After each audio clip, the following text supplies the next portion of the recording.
natin. Pero dahil po sa anniversary po ninyo, mga senior citizen, ginagawa niya ang kanyang pagkukulit para po sa inyo. Kaya bigyan natin masigatong palakpakan si Ate Nandon. At natin po sa inyo lahat at sa grupo po ng Christmas guys sa mga senior chapter, senior citizen at din po sa ating po lahat ng mga presidente ng senior citizen dito po sa ating San Bartolome.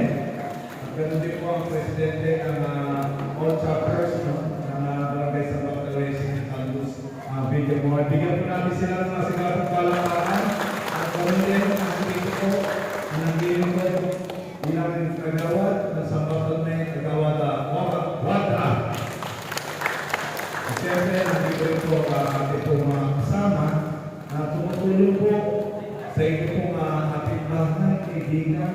At tulad nga po na sinabi po ng ating konsyal Alan Francisco, anak, ako naman po pamangkin. No? Ang ating po, nandito po, isa rin po sa presidente ng Homeowners Association at ganoon po, senior citizen.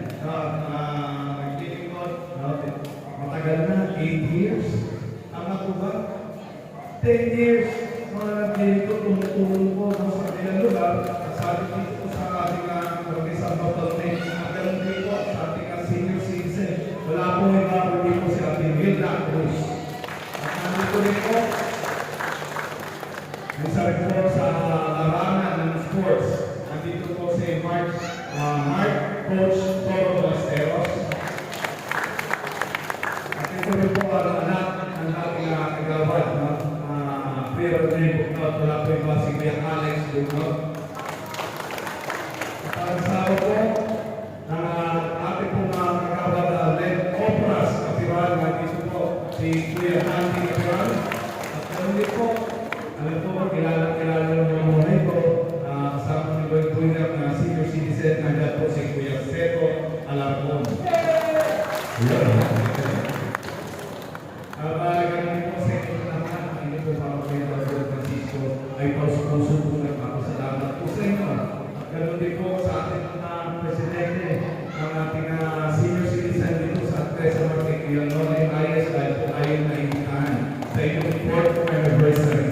Kaya ganoon din po nasabi ang namin po si Alan Francisco na dapat po talaga ibigay po sa inyo yung karapat-dapat na benepisyo.